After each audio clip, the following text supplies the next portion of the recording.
Hey guys, and welcome back to this channel. In this video, I'll be showing you guys everything you need to know about the silent egg grabbing machine.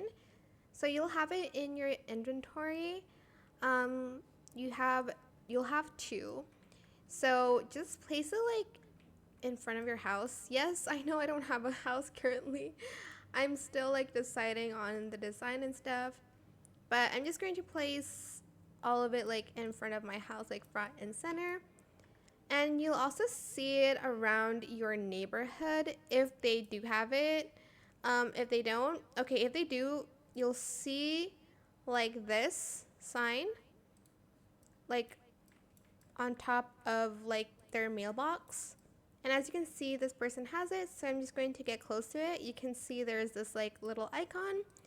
Just press it and you'll get some like gifts from it basically. And just go around your neighborhood and see if anyone else has them. Okay, this person definitely has it. I don't know why they're not displaying the blue one. Oh, okay. Another egg furniture. But yeah, just go around, and I hope it was helpful for you guys. Don't forget to like, comment, share, and also subscribe to this channel if you haven't done that already. If you have any more questions about this video, just leave it in the comment section down below. I'll try my best to answer them all for you guys. And if you found this video helpful, please click the thanks button as well. That is it. Thank you so much for watching. Bye.